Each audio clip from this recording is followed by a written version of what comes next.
Pernah nggak sih kalian mikir gimana caranya sebuah kasus kejahatan bisa terpecahkan? Padahal, literally, nggak ada satupun saksi mata di tempat kejadian. Nah, disinilah sains mengambil alih. Di pembahasan kali ini, kita bakal bongkar habis perjalanan investigasi forensik. Kita akan lihat gimana jejak-jejak biologis yang nggak kasat mata ini bisa disulap jadi fakta yang benar-benar nggak terbantahkan. Yuk, langsung aja kita mulai. Ini tuh tantangan paling krusial buat para penyelidik ya. Gimana coba mereka merangkai kebenaran kalau saksinya aja nggak ada? Tapi jawabannya ternyata luar biasa banget, dan itu tersembunyi di dalam biologi mikroskopis tubuh kita sendiri.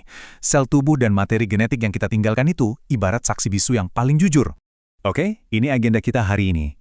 Pertama, soal misteri dan sains forensik, lalu menentukan waktu kematian, jejak waktu di paru-paru, melacak identitas pelaku, cara kerja sidik jari DNA, dan terakhir, kunci pengungkap fakta. Kita bahas satu-satu. Masuk ke bagian 2, menentukan waktu kematian atau the biological stopwatch. Nah, kunci pertamanya ada di konsep autolisis postmortem. Bayangin aja, autolisis ini semacam kematian sel yang mirip kayak nekrosis.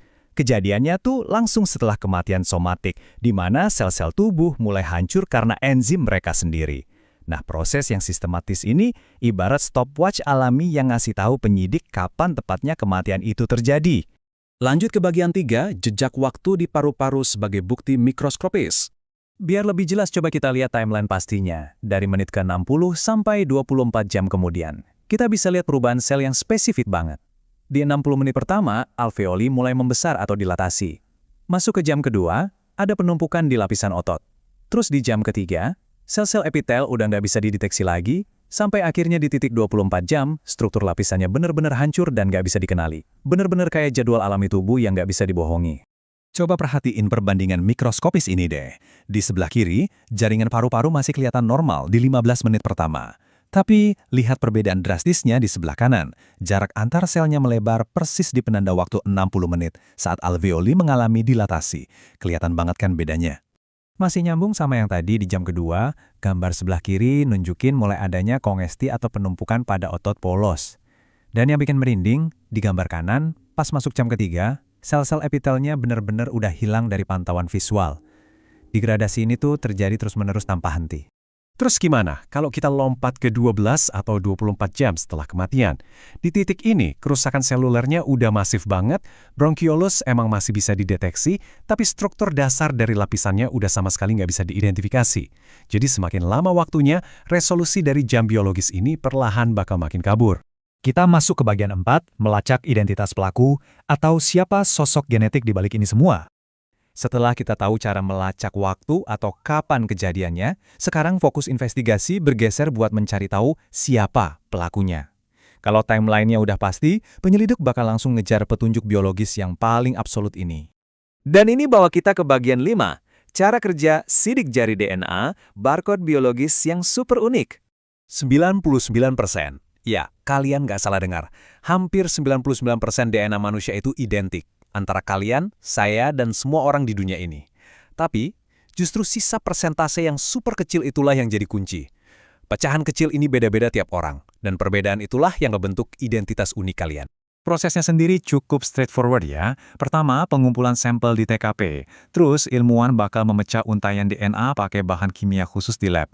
Langkah terakhir, mereka mencocokkan pola urutan repetisi DNA itu sama target atau orang yang lagi dicari. Simpel kedengerannya, tapi ini butuh presisi tinggi. Kenapa teknik ini bisa jadi mimpi buruk buat pelaku kejahatan? Karena penyidik bisa ngambil DNA dari mana aja. Mulai dari darah kering, jejak kulit yang tertinggal, usapan bagian dalam pipi, urin, cairan ketuban, sampai bagian terkeras kayak tulang dan gigi pun bisa dipakai. Jadi, literally hampir mustahil buat seseorang pergi dari sebuah ruangan tanpa ninggalin jejak apapun. Sekarang kita bahas bagian 6, kunci pengungkap fakta. Kita lihat apa kelebihan dan celah dari metode ini. Di satu sisi, profil DNA ini tuh game changer banget buat memecahkan kasus pembunuhan atau mengidentifikasi korban bencana dengan akurasi tinggi. Tapi sains ini juga punya kelemahan. Sampel DNA gampang banget rusak kalau kena kelembaban ekstrim, suhu ruangan yang nggak pas, paparan sinar UV, atau kalau sampai terkontaminasi bakteri. Dan yang paling keren dari ini semua, teknologi sidik jari DNA sekarang udah jauh melampaui dunia forensik kriminal. Profil genetik yang sama persis ini sekarang aktif nyelamatin nyawa orang banyak lewat dunia medis. Misalnya nih, buat pencocokan donor organ, deteksi penyakit keturunan, sampai bantu nyatuin keluarga yang terpisah. Jadi, sebagai penutup di pembahasan kita kali ini, saya mau ngasih satu hal buat kalian pikirin. Manusia itu bisa aja bohong, nyembunyiin sesuatu, atau bahkan kabur. Tapi, sel tubuh kita, proses pembusukan alami kita, dan barcode DNA yang kita punya akan selalu ninggalin jejak kebenaran biologis yang nggak mungkin bisa dibantah. Nah, kira-kira cerita apa nih yang lagi ditinggalin sama biologi kalian saat ini? Sampai jumpa di pembahasan kita selanjutnya.